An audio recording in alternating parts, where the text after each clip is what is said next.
छोड़ दीजिए, इस्लाम के अंदर आइए। अगर इतना भाईचारा है तो ये सुन्नी वक्फ बोर्ड और शिया वक्फ बोर्ड अलग क्यों है मेरे भाई? जमीन पे एक दूसरे पे एतबार नहीं है, सिर्फ सियासत के लिए साथ में आने की बात है। ये भी जरा सोचने की बात है। और जो अकलियतों में भी अकलियत है, आगा खानी है, बाकी है, जो बोहरा है, उनकी तो कोई गिनती नहीं है। मैं बताना चाहता हूं कि ये हमने ईमानदारी से मुस्लिम समाज के कल्याण के लिए बात की है, क्योंकि एक तरफ खड़ा हुआ है ईमानदार मुसलमान जो शराफत के साथ ईमान को गले से लगाए हुए हैं, और दूसरी तरफ कुछ चंद सरमाएदार हैं जो उस अमानत में खयानत करके शरारत के साथ उसके झंडा बरदार बनना चाहते हैं। तो ये मुकाबला किसके बीच में है? ये शराफत अली और शरारत खान के बीच में मुकाबला है। हमारी सरकार शराफत अली के साथ खड़ी है, हमारी गरीब मुस्लिम के साथ खड़ी है। ये गरीबों गुर्बत वाले गुर्बत अली और सरमाएदारे वाले गाजी खान के बीच का इलाका है। एक बात मैं बहुत स्पष्ट रूप से कहना चाहूंगा, इन जरूरतमंद मुसलमानों की लड़ाई के लिए मैं कह सकता हूं कि ये गरीब मुसलमानों के दिल की कसक और कट्टरपंथी वोट के ठेकेदारों के मन की ठसक के बीच में हमारी सरकार ने उस कसक का साथ दिया है, जिसके लिए मैं मानता हूं गरीब और पसमानदा मुसलमान निश्चित रूप से उनका आभारी होगा। मैं हद अदब से पूछना चाहता हूं, बताइए मुल्ला, मौलवी, मुफ्ती, मुकर्रम, पारी, हाफिज में से कितने पसमानदा हैं? उसमें कितने जुलाहा, अंसारी, गौसी, बताइए मिरासी कितने हैं? बाकी छोड़िए, पसमानदा बोर्ड में है क्या? अरे वक्फ बोर्ड में है क्या?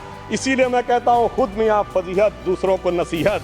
अगर ईमानदारी से बात करनी है तो उस पर आगे। मगर मैं एक बात और कहना चाहूंगा कि हमारी जो सरकार ने नाम दिया है, इसको उम्मीद नाम दिया है। और ये उम्मीद है किसके लिए? उस ईमानदार मुसलमान के लिए और देश के हर खास व आम के लिए ये उम्मीद है। इस्लाम में बहुत साफ मान्यता है कि जो गैर मुस्लिम है उसकी इबादत अल्लाह कबूल नहीं कर सकते, उसकी दुआ कबूल नहीं होगी तो दान कैसे कबूल होगा? साहब, हम इस्लामिक भावना का सम्मान कर रहे हैं। हमारे अल्पसंख्यक मंत्री गए थे तो वो मदीना में एक डेफिनेट लेवल तक जा सकते, उसके आगे नहीं जा सकते।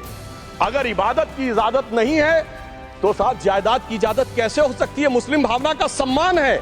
और अगर है तो कोई मुल्ला, मौलवी, मुफ्ती, मुकर्रम बारी आज आके बता दे कि कबूल हो सकती है दुआ, तो हम दान भी कबूल करने के लिए तैयार हैं। और तो और छोड़िए साहब, जब आप कहते हैं कि हर चीज हलाल होनी चाहिए, तो साहब हलाल करने की प्रक्रिया नहीं, हलाल करने वाला भी मुस्लिम होना चाहिए, तब वो हलाल होता था।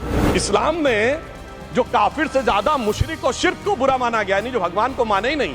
यहां देखिए वो लेफ्ट के लोग जो कहते धर्म एक अफीम है, वो आज खुदाई खिदमतगार बन के खड़े हो गए।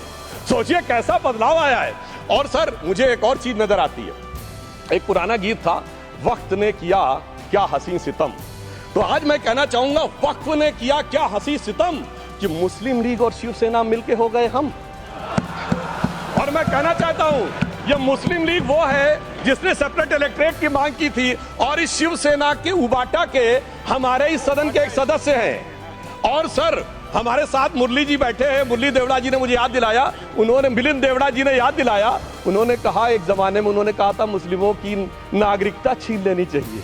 इसीलिए मैं कह रहा हूं, वक्त ने किया क्या हसी सितम, ये दोनों मिलके हो गए हम। इस्लाम की धर्म स्थली सऊदी अरब, सबसे बड़ा मुस्लिम देश इंडोनेशिया, जहां खलीफत रही वहां टर्की, और जहां ISIS का इलाका, वहां इराक और सीरिया, वहां कहीं भी कुछ भी नहीं है ऐसा। फिर भी हमारे यहाँ क्यों है, कैसा? तो मैं कहना चाहूंगा सभापति महोदय, एक हिंदी में कहावत होती है, नया मुल्ला प्याज ज्यादा खाता है, परंतु यहां तो जो गैर मुल्ला प्याज बहुत खा रहा था, और इतना खा रहा था कि आंसू निकल रहे थे गरीब मुसलमान के भी और देश के भी। जब शाहजहां जेल में था और दूर से उस ताजमहल को देखता था और उसे सिर्फ एक सुराही पानी मिलता था, और उसने औरंगजेब से कहा एक सुराही पानी और भिजवा दो, तो जानते उसने मना कर दिया। तो दुखी होकर शाहजहां ने फारसी में लिखा, ए पिसर तू अजम मुसलमानी, जे पिदरे जिंदा आप तरसानी, आफरीन हिंदुआन सदबार, जे देहंद पिदरावा मुर्दा देवम आप। मतलब तू कैसा मुसलमान है जो जिंदा बाप को पानी के लिए तरसा रहा है? तुझसे तो आफरीन 100 बार उन हिंदुओं को है जो पितृपक्ष में मरे हुए बाप को भी पानी देते हैं। वक्त की इस मुकद्दस जमीन को अगर कैद करके रखा है तो उन चंद लोगों ने, जिनके दिमाग आज भी उन चीजों में भरे हुए हैं कि कोई समझता हम तो किसी जमाने में हुक्मराने वक्त थे, कोई कहता हुजूर नवाब थे, कोई कहता बादशाह आलमगीर थे, कोई कहता है बादशाह गाजी जिंदा पीर थे। तो नदीमुल हक साहब ने जो बोला था ना, किसी के बाप का हिंदुस्तान थोड़ी है, बिल्कुल मैं कहना चाहता हूं, जिन्होंने इस देश के लिए खून बहाया उनके बाप का हिंदुस्तान है, उस गरीब मुस्लिम कारीगर के बाप का हिंदुस्तान है। पर जो ये कहते हैं कि आगरे का लाल किला किसके बाप ने बनवाया, आगरे का किला किसके बाप ने बनवाया, दिल्ली का किला किसके बाप ने बनवाया, हैदराबाद का चार मीनार किसके बाप ने बनवाया, उसके बाप का यह हिंदुस्तान नहीं है।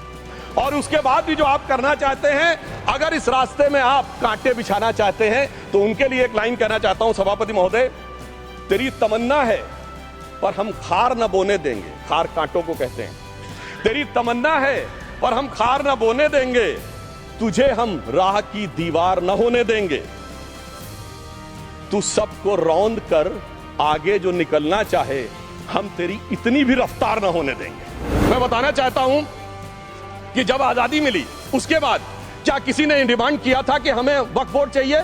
नहीं किया था। फिर क्यों 54 में दिया गया? किसी मुस्लिम ने डिमांड किया क्या कि मदरसे चाहिए? फिर क्यों दिया गया? मुस्लिम समाज तो राष्ट्र की मुख्य धारा में आने को तैयार था, इसीलिए यूसुफ खान, दिलीप कुमार के नाम से आने में उन्हें कोई प्रॉब्लम नहीं थी, महजबीन बानो को मीना कुमारी के रूप में आने में प्रॉब्लम नहीं थी, मुमताज बेगम को मधुबाला बन के आने में प्रॉब्लम नहीं थी, हामिद अली को अजीत के रूप में आने प्रॉब्लम नहीं थी। मगर और मैं यह भी बताना चाहता हूं, मुस्लिम समाज में बहुत बड़ा तबका उस समय इस बात को सोच रहा था, और अभी कपिल सिब्बल साहब बोले, ये उस चीज के वकील नहीं, इन्हें पता होना चाहिए, पता होगा कि सुन्नी सेंट्रल वक्फ बोर्ड राम मंदिर में 1961 में मुद्दई बना है। 12 साल के बाद, क्योंकि के मोहम्मद ने लिखा है कि एक बहुत बड़ा तबका था जो ये मानता था कि हमें इस चक्कर में नहीं पड़ना चाहिए, मगर अफसोस कि वही लेफ्टिस्टों, सेकुलरिस्टों ने उनको समझा कर इस मुकाम तक लाकर खड़ा कर लिया। अब यहां मैं एक और बात कहना चाहूं, खैर छोड़िए उन सरकारों ने बाद में क्या दिया, मगर उसके बाद सुनिए, इंदिरा जी के जमाने में मुस्लिम पर्सनल लॉ बोर्ड आया, तो राजीव जी के जमाने में शाबानो केस आया, तो नरसिम्हा राव के जमाने में 95 का एक्ट आया, तो मनमोहन सिंह जी के जमाने में 2013 का एक्ट आया, मगर इलाज नहीं निकला। तो इसे एक शेर में कहूंगा कि मरीजे सेकुलर इश्क पर लानत खुदा की, मर्ज बढ़ता गया जो दबा की। मुस्लिम समाज के बारे में मैं कहना चाहता हूं, आज जब आजादी मिली तो मुस्लिम समाज के प्रतीक कौन थे? उस्ताद बिस्मिल्लाह खां, उस्ताद फरीदुद्दीन डागर, उस्ताद बड़े गुलाम अली, उस्ताद जाकिर हुसैन, जिनकी अभी कुछ दिन पहले डेथ हुई, बड़े बड़े नगमा निगार, हसरत जयपुरी, मजरूर सुल्तानपुरी, साहिर लुधियानवी, कैफी आजमी, जोश मलियाबादी, जिगर मुरादाबादी। अब सर क्या हो गया? तब मुस्लिम समाज इन अदब के शाहकारों के साथ जोड़ा जाता था, आज मुस्लिम समाज का नेतृत्व किन लोगों के साथ जोड़ता है? इशरत जहां, याकूब मेनन, मुख्तार अंसारी, अतीक अहमद, दाऊद इब्राहिम, कौन जोड़ रहा है ये? तब से सर, जब से ये सेकुलर हो गया देश 1976 से और सेकुलर सियासत शुरू हुई, उसने ले जाकर इनको इस मुकाम तक पहुंचाया। और इस वक्फ बोर्ड के बिल में भी जो बात कही जा रही है, सर मुस्लिम समाज को यह समझाया गया कि तुम्हें बीजेपी वालों को तुमसे बड़ी अदावत है, और कहा गया इनको बड़ी मोहब्बत है।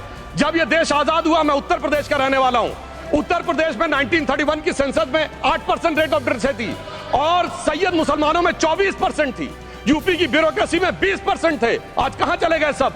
मैं एक लाइन में कहना चाहूंगा, ये अदावत और मोहब्बत की सियासत में ऐसे फंसे कि किसी को किसी की मोहब्बत ने मारा, किसी को किसी की अदावत ने मारा, मगर इस शराफत अली को सेकुलर सियासत ने मारा।